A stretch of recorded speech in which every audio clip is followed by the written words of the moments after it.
Bonjour les amis, en cette veille de Shavuot, nous allons découvrir une merveilleuse étude du Rav Yoram Michael Abergel, Zecher Tzadik V'Kadosh Livracha, qui nous a laissé dans son livre Imre Noam Shavuot, donc des Moadim.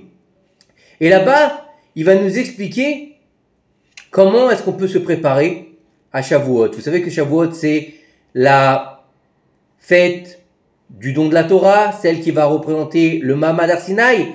Mais il faut savoir que la Torah était donnée dans un contexte particulier. La Torah elle était donnée déjà dans le désert. Et puis le jour de la révélation au Mont Sinaï, il y avait du feu, il y avait du son. Et c'était quelque part une ambiance assez compliquée, assez spéciale par rapport au don de la Torah. Et le Rav nous dit que dans la Parasha Bamidbar, puisque c'est la paracha qui est toujours lue avant la fête de Shavuot. Cette année, parce que nous sommes dans une année embolismique, c'est vrai qu'en Israël, on va lire Nassau et le soir même ce sera Shavuot, mais en Chutz La'aretz ce sera Bamidbar. Et il faut savoir que dans la paracha de Bamidbar, il y a marqué que Hachem il a parlé à Moshe dans le désert du Sinaï. Nos sages ils nous expliquent que dans le Midrash, il est dit que par trois choses la Torah elle a été donnée. Elle a été donnée par le feu, par l'eau, et par le désert. Par le feu, comment? Il est écrit là-bas par rapport au mont Sinaï que et le mont Sinaï était fumant. Il est aussi écrit par l'eau. Quel rapport avec l'eau? Il y a marqué les cieux se fondirent, les nuages se fondirent en eau. Et comment dans le désert? Tout simplement, Hachem il a marqué là-bas, Hachem il a parlé à Moshe dans le désert du Sinaï. Donc c'est ces trois éléments, le feu, l'eau et le désert. Et ça implique quoi ces trois éléments? Pourquoi est-ce que Dieu il a besoin de faire entrer ces trois éléments dans la révélation du mont Sinaï? Nos sages nous disent ici que ces trois éléments, ces trois qualités essentielles que nous devons posséder pour recevoir la couronne de la Sainte Torah. Puisque la couronne, le Keter Torah, il appartient à tout Israël, contrairement au Keter Kehuna qui est la couronne de la prêtrise et au Keter Melocha qui est la couronne de la royauté. Le Keter Torah, il appartient à tout Israël. Comme on le dit, Torah Tivalanu Moshe Moracha, Keilat Yaakov. La Keilat de Yaakov. Donc Yaakov c'est qui? C'est Israël. Donc il appartient à tout Israël. Rav Yoram, il nous explique que le feu par lequel la Torah fut donnée suggère que pour mériter de recevoir notre Sainte Torah, il faut brûler et consumer nos pulsions, la tava, ce qu'on appelle, nos désirs, nos envies. C'est-à-dire que dans la Torah, nos sages nous disent que la voie de la Torah, c'est quoi? C'est tu mangeras ton pain trempé dans du sel et tu boiras de l'eau en petite quantité et tu dormiras à même le sol. Tu connaîtras la souffrance et tu peineras dans la Torah. Et si tu agis ainsi, tu seras heureux et content dans ce sort. Heureux dans ce monde-ci et comblé dans le monde futur.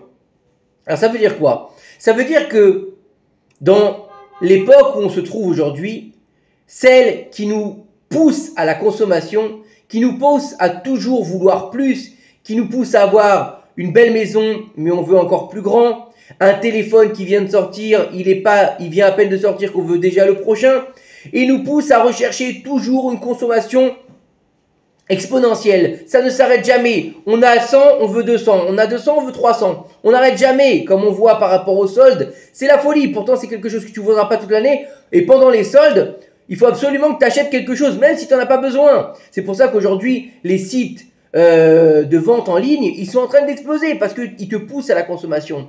Et en fait, c'est pas qu'on doit vivre comme un mendiant, parce que si on écoute bien sûr ce que disent nos sages dans la vote, qu'il faut manger son pain trempé dans le sel et il faut boire de l'eau et s'asseoir par terre, quoi. Il faut qu'on vive comme un mendiant. Il faut être un SDF pour faire la Torah. C'est quoi l'histoire? Il faut absolument avoir aucun envie, aucun besoin, aucun désir. Non, pas du tout. C'est pas ça que nous disent nos sages. Ils disent qu'il faut se contenter de peu. Il faut savoir se contenter de peu. Bien au contraire. On nous dit par exemple que pour le Shabbat, il faut avoir un Oneg Shabbat. C'est quoi un Oneg Shabbat? Tu dois avoir une belle table, tu dois avoir une belle nappe. Alors, tu dois prendre du vin. On dit que pendant Yom Tov et pendant Shabbat, il faut avoir de la simcha. Et c'est quoi la simcha? On te dit c'est de la viande et du vin. Donc si on te dit c'est de la viande et du vin, comment tu nous dis qu'il faut boire de l'eau? Non. Apprends à te contenter de peu. Apprends à savoir que l'essentiel, c'est pas les désirs du corps, c'est pas ton âme animale qui va te gérer, qui va te dire, oh regarde, un beau gâteau, je veux ce beau gâteau, pas pour embellir ma tarte de Shabbat et pas pour faire plaisir à Kadosh Baruch Hu, je veux ce bon gâteau parce qu'il a l'air bon et parce que j'ai envie de le manger. Je veux kiffer seulement pour moi. Je veux avoir une bonne tafina parce que je kiffe le goût de la tafina. Je m'en fous du Shabbat, je m'en fous de faire plaisir à Kadosh Baruch Hu. Il n'y a pas de nek Shabbat, c'est oneg mon ventre. Non, ils te disent contente-toi de peu et apprends à baisser tes pulsions, que ce soit au niveau de la nourriture, de la boisson, des femmes. Toutes les pulsions ne sont pas bonnes et il faut les consumer pour pouvoir recevoir la Torah. Le Admor Hazaken, il écrit dans son livre le Tanya, au chapitre 53, c'est comme avec une bougie. Pour que la lumière brille, il faut que la mèche brûle et qu'elle consomme la cire. C'est pareil avec la Shekhinah. Pour qu'elle éclaire l'âme divine, elle doit brûler l'âme animale. Donc pour brûler l'âme animale, il faut rabaisser ses pulsions. Il faut mettre de côté au maximum son âme animale pour faire que l'âme divine va être celle qui va être la priorité. C'est-à-dire que l'âme divine va passer en priorité devant l'âme animale, bien qu'on ait besoin de l'âme animale pour vivre. C'est-à-dire que pour que la lumière de la Torah illumine l'âme de l'homme, il est obligé de brûler et de consommer toutes ces pulsions animales qui le poussent vers l'abus et la luxure. C'est ce que nous dit le Rav ici, c'est-à-dire que tu as le droit d'avoir envie de manger, tu as le droit d'avoir envie de boire, tu as le droit d'avoir une belle femme, tu as le droit d'avoir envie d'être avec ta femme, c'est pas un problème. Mais dans la sainteté, mais dans les besoins vitaux, pas à l'excès, pas dans les 7 péchés capitaux de dire je vais manger comme un porc, je vais vouloir de l'argent comme Picsou. Non, on parle pas de ça. On parle d'avoir de l'argent pour vivre correctement. On parle d'avoir une belle maison pour pouvoir faire des shiurei Torah, pour pouvoir recevoir la Shekhinah. On parle de manger pour pouvoir avoir des forces pour étudier la Torah. C'est ça la différence que nous dit le Rav Yoram ici. C'est que il faut que tu évites d'aller dans l'excès, dans la luxure et dans les envies à outrance. Voilà ce que nous dit ici le Rav. Nos sages nous disent, avant que l'homme prie pour qu'il se remplisse de paroles de Torah, il devra prier pour que les péchés capitaux ne pénètrent pas en lui. L'eau, donc ça c'est le feu, l'eau maintenant par laquelle la Torah fut donnée, suggère que pour mériter de découvrir la beauté de notre Sainte Torah, il faut l'étudier en profondeur.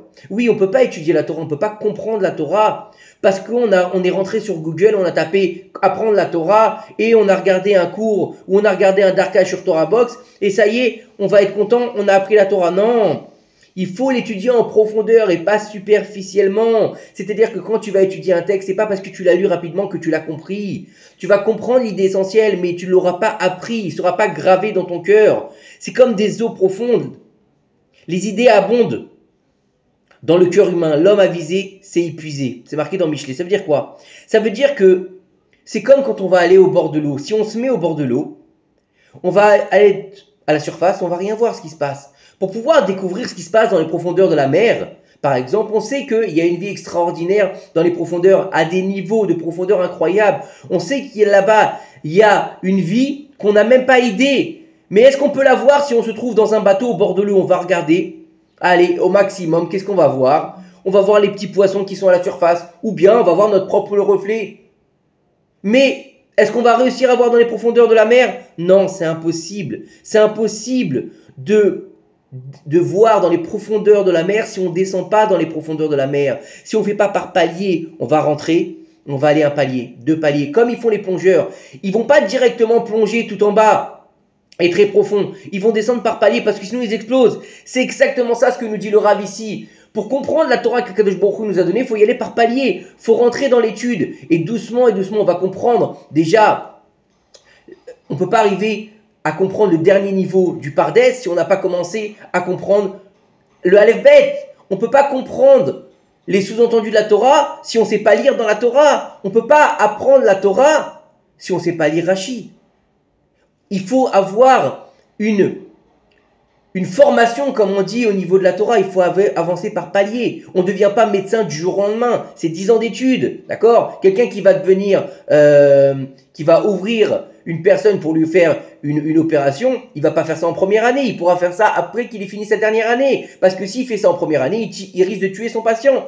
C'est exactement pareil. On risque de se perdre dans les méandres de la Torah si on n'étudie pas correctement, si on ne descend pas dans les profondeurs de la Torah palier par palier. Comme on dit, notre Torah, elle peut être Samachaim et Samamavet. Ça veut dire quoi? Elle peut être un élixir de vie comme elle peut être un élixir de mort, comme un poison. Pourquoi? Parce que si tu ne vas pas être capable de comprendre à ton niveau, tu risques, comme quelqu'un qui boit de l'eau trop vite, de t'étouffer. Ou comme quelqu'un qui va dans l'eau sans masque ou tuba et qui ne sait pas nager, il risque de se noyer. C'est exactement pareil avec la Torah.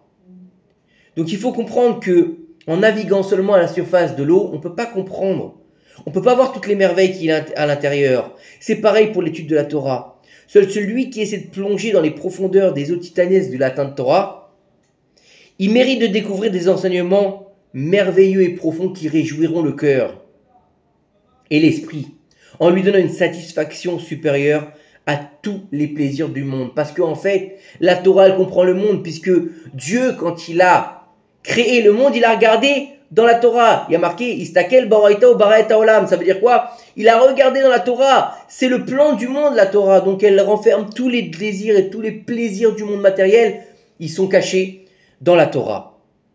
Et c'est impossible d'arriver à ça si on n'étudie que à la surface. Le désert, pourquoi la Torah a eu besoin d'être donnée dans le désert? Pourquoi il n'a pas donné dans une ville? Pourquoi il n'a pas donné à Paris sous la tour Eiffel? Pourquoi il n'a pas donné en Israël devant le mur des lamentations? Pourquoi il n'a pas donné aux États-Unis à côté de la statue de la liberté? Ça aurait été plus sympa, c'est plus agréable, pour la photo c'est plus sympathique aussi. Non, Dieu il a donné dans le désert, il n'y a rien, et dans la plus petite des montagnes sur le mont Sinaï.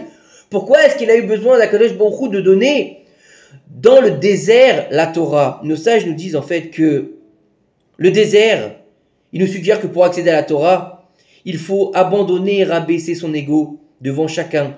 Comme un désert qui est abandonné, le désert il appartient à personne.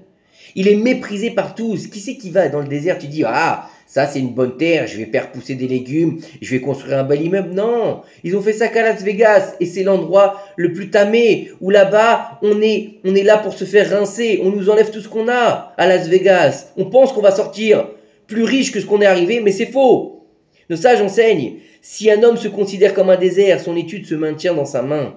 Et sinon, son étude ne se maintient pas. De plus, il est écrit dans la Gemara, les paroles de Torah ne se maintiennent que chez celui qui se considère comme n'étant rien. Comme Moshe, il a dit, Moshe Rabbeinu, qui était le plus grand de tous les prophètes, en parlant de lui et son frère Aaron, il a dit, Ma nachnu, et nous, que sommes-nous? Ça veut dire qu'il ne se considérait même pas comme quelque chose. Ma, il a dit, Ma nachnu, nous sommes rien. Qu'est-ce qu'on est? On n'est absolument rien devant toi, Kadosh Baruch Hu. On n'est rien, même pas de la poussière. Abraham, il a dit, je suis que cendre et poussière. Mais Moshe, il a dit, Ma nachnu, nous ne sommes rien. Il faut donc comprendre que cette sagesse de la Torah, elle se trouve justement chez les personnes qui ne se considèrent comme rien du tout. Tous les tzadikim ayant appris la Sainte Torah, de ces trois éléments, ils ont mérité que leur enseignement en Torah et leur décision halakhique soient révélés et diffusés dans le monde entier, en pénétrant le cœur de chaque juif, du plus grand au plus petit. Prenons par exemple l'exemple de qui? Du Ben Ishraï Akadosh, le saint Ben Ishraï. Qu'est-ce qu'il a fait? Les halachot du Ben Ishraï, les agadot du Ben Ishraï, les connaissances cachées du Ben Ishraï, elles ont été acceptées par tous les juifs de la diaspora. Ces enseignements, ils ont porté des fruits et ils perdurent encore aujourd'hui, bien qu'il ait rendu son âme au Créateur depuis des années, le Ben Ishraï. Encore aujourd'hui, on parle du Ben Ishraï, encore on rapporte. Et le Midrash nous dit, c'est comme l'exemple d'un homme qui tombe à la mer. Alors le capitaine, il lui envoie une corde en lui disant, attrape la corde avec tes deux mains et surtout, ne la lâche pas, car si tu la lâches, tu perdras la vie. C'est ce qu'il nous dit à Kadosh Baruch Hu, à chacun d'entre nous, puisque la Torah elle a été donnée à chacun d'entre nous, pas qu'aux tzadikim. Il lui dit, mon fils, mon bien-aimé, puisque nous sommes tous considérés comme les fils d'Akadosh Baruch Hu, béni, Berouri, Israël. Mon fils, mon premier-né Israël, c'est qui? C'est nous. C'est vous, c'est moi, c'est l'autre. C'est pas forcément les grands tzadikim, les religieux, non. C'est les religieux, les non-religieux, les hommes, les femmes, les enfants. Nous sommes les enfants d'Akadosh Baruch Hu. Il lui dit, Akadosh Baruch Hu, il nous dit comme ça, mes enfants, c'est vrai que je vous ai donné la Torah en 2448, de la création du monde, mais elle doit perdurer dans toutes les générations, parce que la Torah elle a besoin d'être étudiée jour et nuit, chaque jour, à chaque moment, à chaque instant de la création pour pouvoir maintenir le monde. Et il te dit en fait, accroche-toi à la Torah de toutes tes forces, ne la lâche pas un seul instant, car si même un court instant tu l'abandonnais, alors tu perdrais la vie. C'est ton élixir de vie, c'est ce qui va te permettre de vivre, car la Torah, il y a marqué quoi? Etzraim ila machazikimba, c'est un arbre de vie. Pour ceux qui s'y rendent maîtres, s'y attacher, c'est s'assurer en fait la vie éternelle.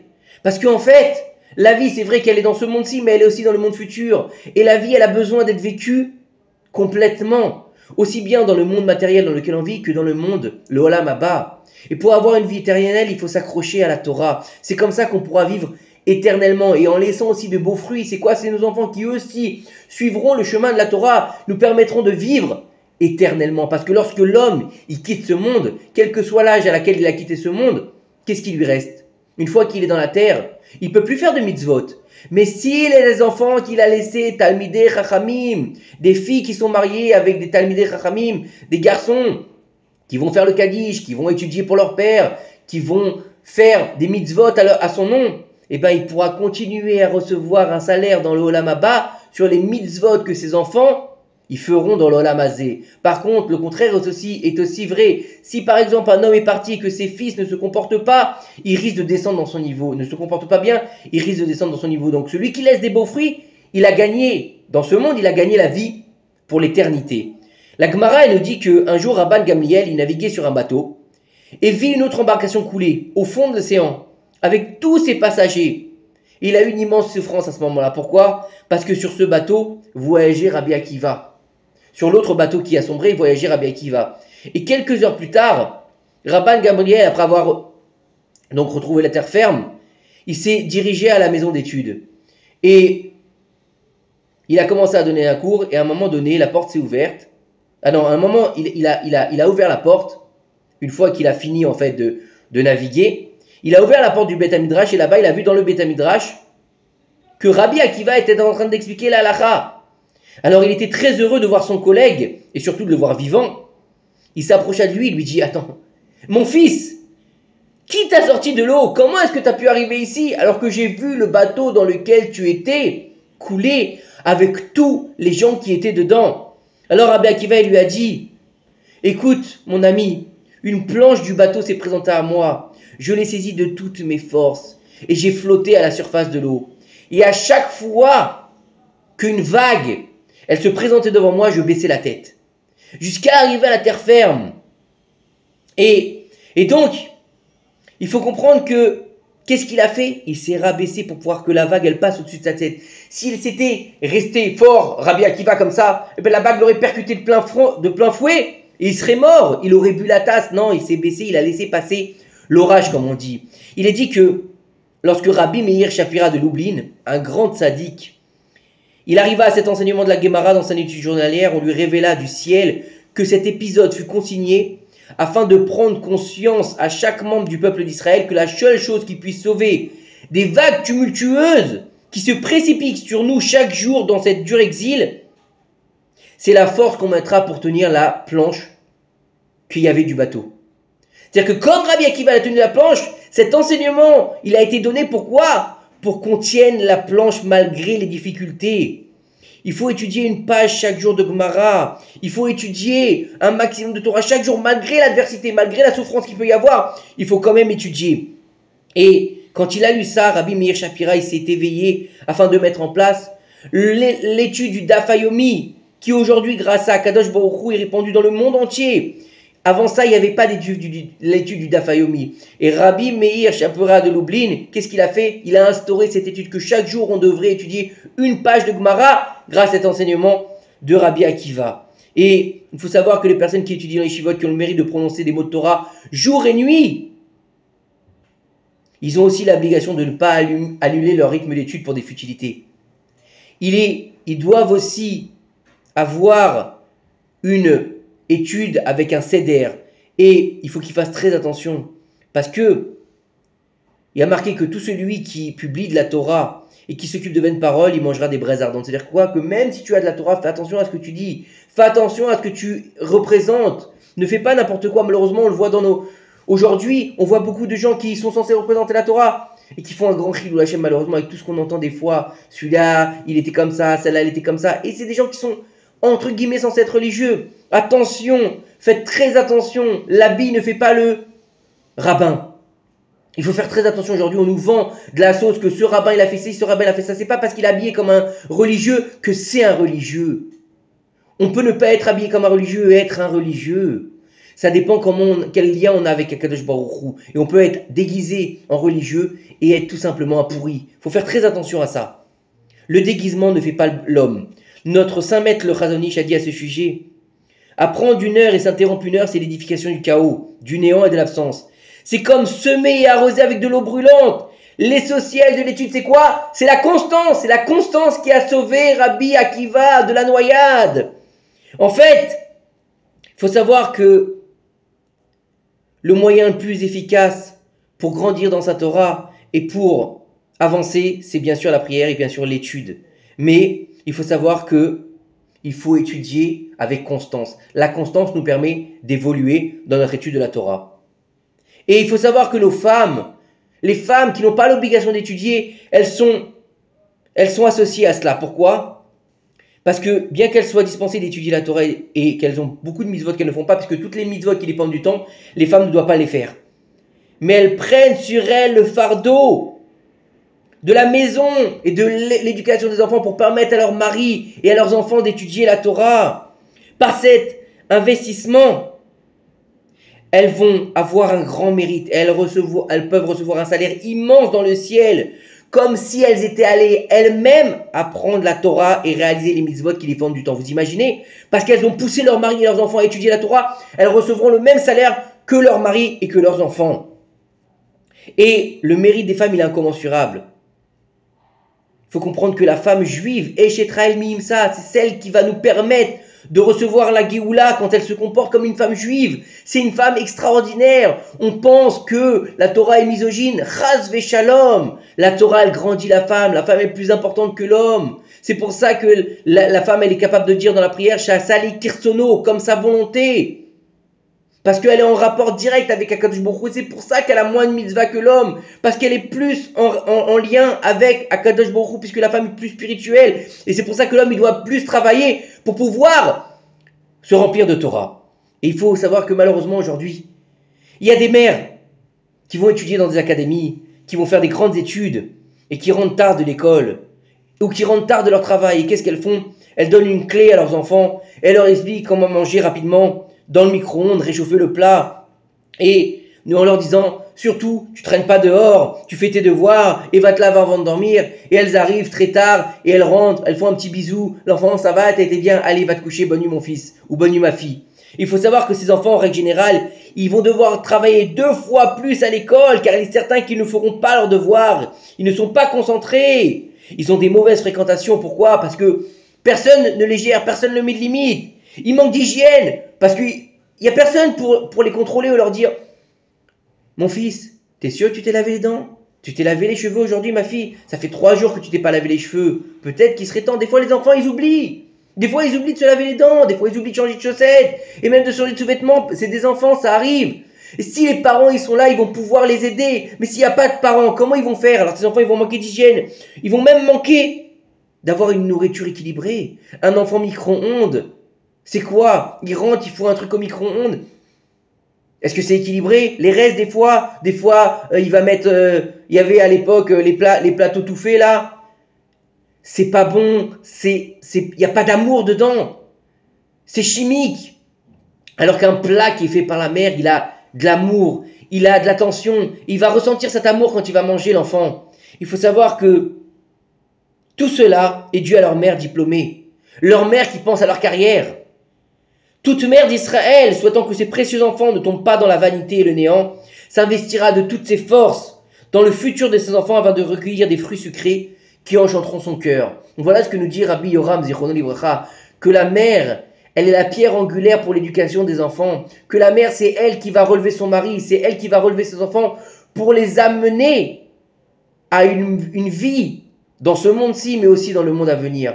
Et que par le mérite des femmes pieuses, nous avons été libérés, et par le mérite des femmes pieuses, nous serons libérés dans la dernière Géoula de nos jours. Bimera Be'abinu, Amen. Chag Sameach, qu'Akadosh Baruch Hu vous couvre de bienfaits et nous permette à tous de recevoir la Torah en 5782 cette année et de voir très vite le Mashiach Bimera Be'abinu. Amen. À très bientôt.